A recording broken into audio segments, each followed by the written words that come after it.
This is the Porsche Taycan Sport Turismo, and it's a little bit like the tip of your tongue.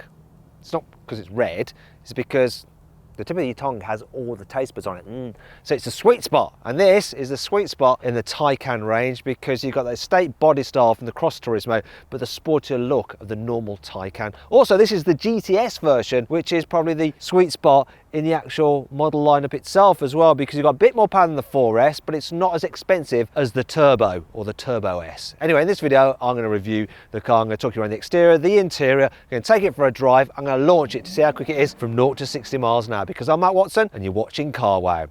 And if you haven't done so already, please make sure you subscribe to this channel and hit the bell icon to turn your notifications on. That way you won't miss a single upload. Buy, sell, CarWow. Let's start this video by talking about the design of the Taycan Sport Turismo. So you've got that swoopy, sporty hatchback rear end because it's an estate model. And depending on which model you go for, obviously this is the GTS, so you've got your GTS badging, you get different badging, you get slightly different rear bumper. And this one has the upgraded carbon pack, so you get an extended carbon diffuser and some other carbony bits. I love this Porsche light bar here with Porsche logo in there. It's a really good looking car. Wheel sizes start at 19 inches. Too small. These are the 21s, which is what you need. I love the line of this car. It's really nice. I like the Cross Turismo, but this definitely looks better without like the cladding and stuff like that. Once again, this carbon fibre is part of that carbon pack I just mentioned. Yeah, front of the Taycan. It's very, very characterful, very Porsche with like the low bonnet because obviously there's no internal combustion engine. Very 911-y really, isn't it? Once again, this is more of the carbon pack there. It's nice. Good looking car this, very good looking car.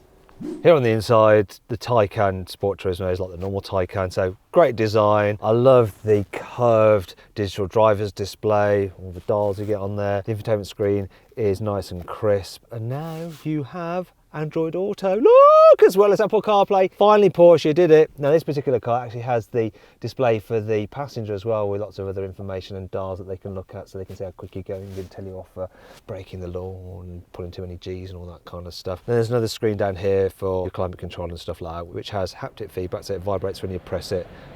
I want to turn it off.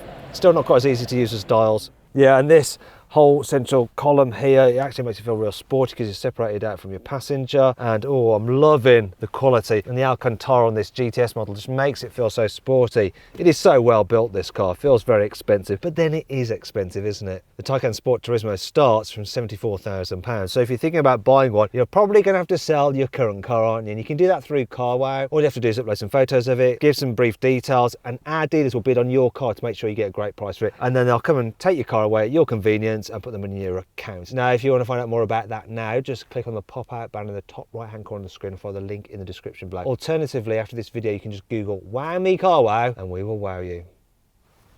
Yeah, and this car's wowing me as well. It's lovely. Actually, so much I forgot to tell you about practicality. Door bins are decent, couple of cup holders there.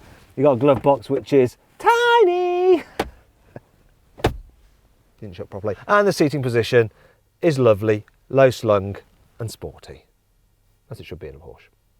Here in the back of the Taycan Sport Turismo, there's a decent amount of room. Look, knee room's good, headroom, that's all right as well. Love the seats, they are very nice. You do seem to sit quite upright in them, and the footwells aren't the largest either. Now you can actually get a third seat in this car, which this has, it's an option, but you don't really want to travel here because you're really having to, yeah, sit legs akimbo because of this hump in the floor. Also, I've got to be careful not to kick the climate control for the rear seats.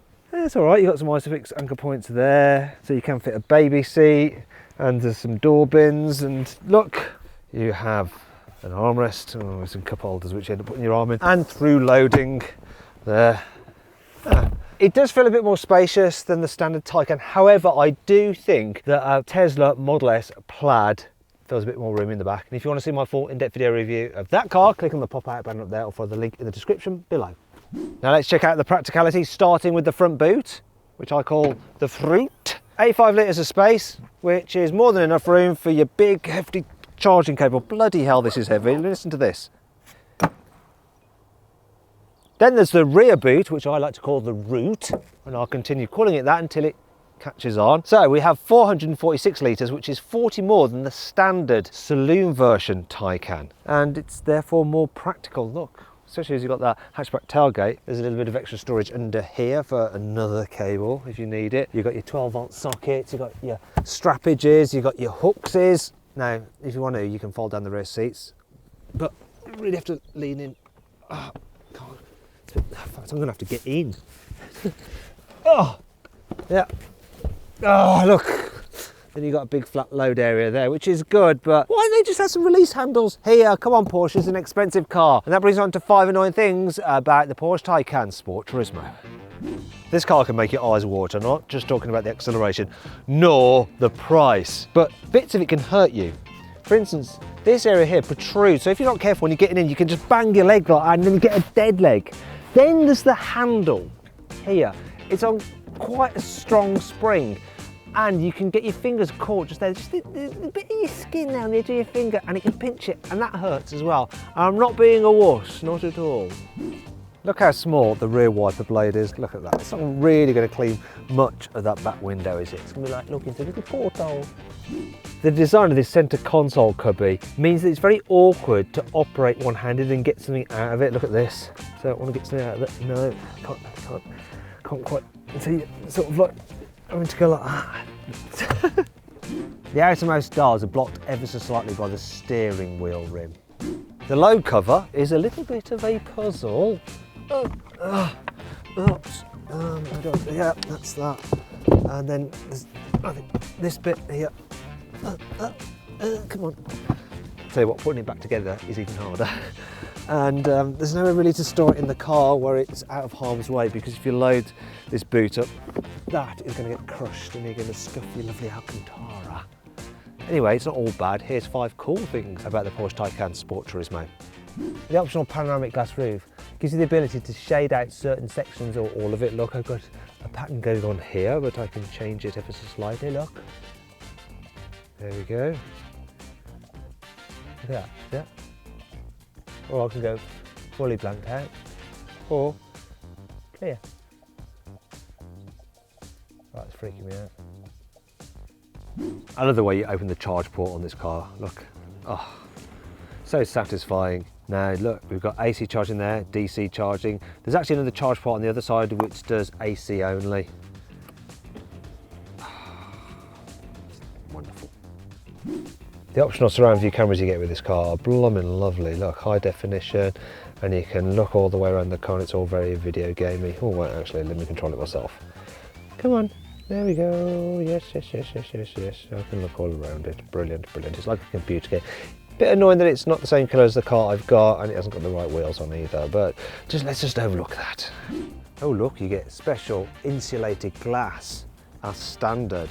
That helps reduce noise from the outside and keeps the temperature consistent inside the car, so you don't have to use your climate control quite so much, to save you some range. Do you want your brake discs to always look tip-top with no rust on them at all, even if you leave the car standing for a long period of time? Then you're going to need to upgrade to the Porsche surface coated brakes, which have a special coating on the surface of the brake disc so that they don't rust. They actually don't create as much dust either. And you get some lovely white calipers as well. Obviously these aren't those brakes.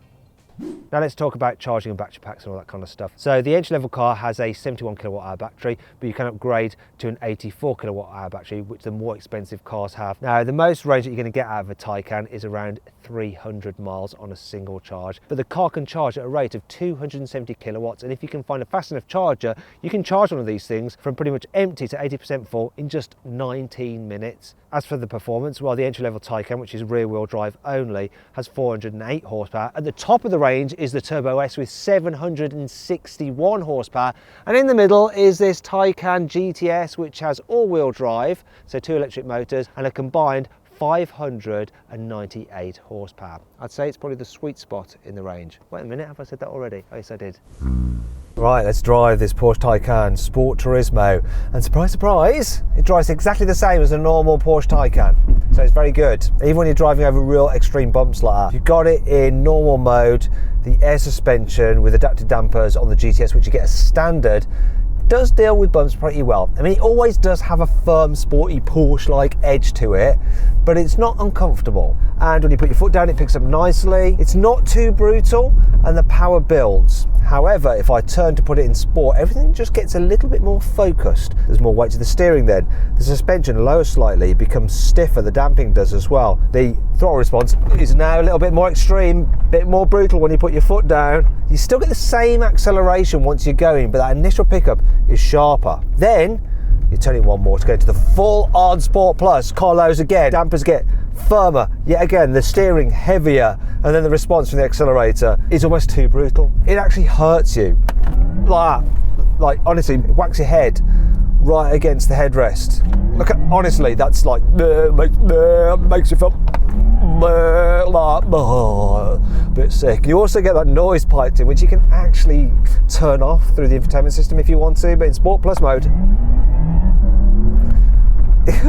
makes these spaceship sounds when you accelerate. And when the gearbox, the two-stage gearbox, I don't know if you heard it then, or whether I was too busy blathering on, as it changes down from second to first, it does like a little woof sound, the sound augmentation, like it's blipping the throttle, but obviously it's not.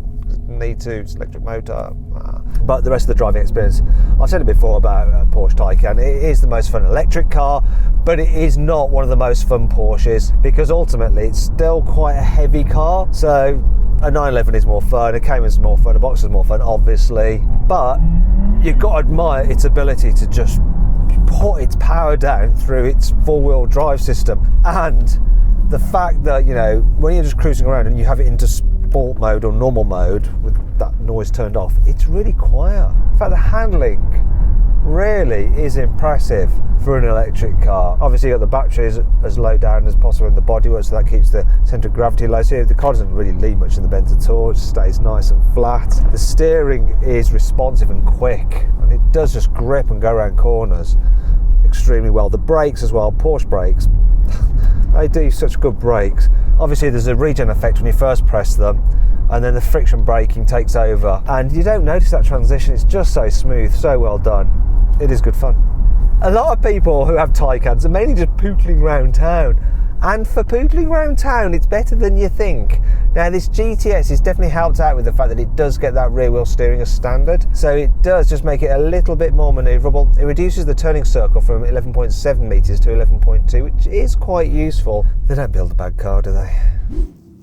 This GTS version of the Taycan Sport Turismo is supposed to do 0 to 60 in 3.7 seconds, but I'll find out using my specialist timing gear, which I've had to mount down here because I can't get a satellite signal through the windscreen for some reason, but it'll work through the sunroof. Anyway, let's do it. Sport Plus mode, launch control activated, off we go. Strong acceleration, gear change there. No, it says 0 to 60 in 7 seconds. That's wrong. Let's try again. Launch control activated again.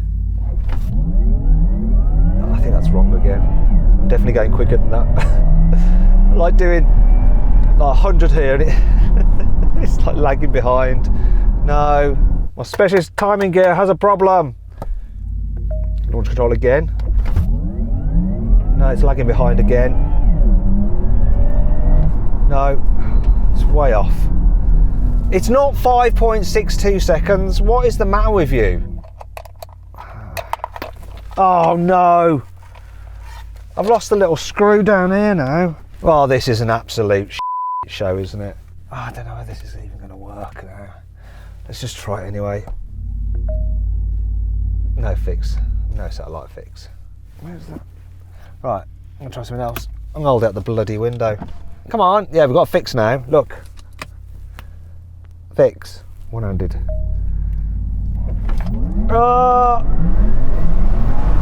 'There we go. 3.55 seconds with the window open. I think I need some new specialist timing gear. Anyway, it was quicker than Porsche said. Just need to find that bit that's fallen down the carpet of doom. Porsche says that the Taycan, what with all its torque vectoring and instant responsive electric motors and computer brain, is the easiest car they make to control on the limits and for sliding. But I'm not sure about that, so I'm going to just test it myself. I mean, surely not. It's like four-wheel drive, right? Oh. Right, well, I'm not controlling it very well. Let's have another go. It actually spins a lot more than I thought it would, even though it's four-wheel drive.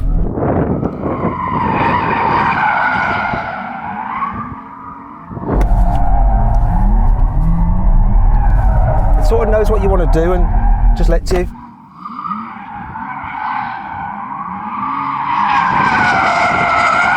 Oh, that's made me feel very sick. I don't agree with Porsche's engineers. I think it's harder.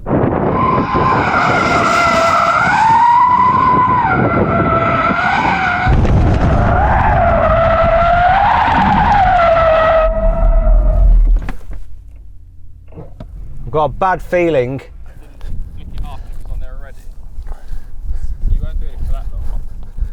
No, it's ripped out here.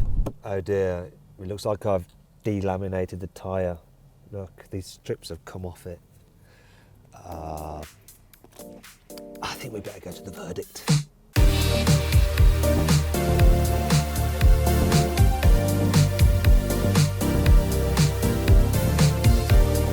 So then, what's my final verdict on the Porsche Taycan Sport Turismo? Should you avoid it? Should you consider it? Should you shortlist it? Or should you just go right ahead and buy it?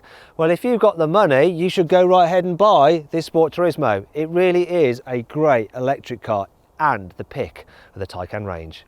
I hope you'll enjoy the video. If you did, give it a like. Let me know what you think of the Taycan Sport Turismo in the comments below. Do you prefer it than the standard car? Click on those windows there for some more videos, and if you click on that box there, you can go to carwow to sell your car. Our dealers will bid on your car. It's completely free. Go try it out.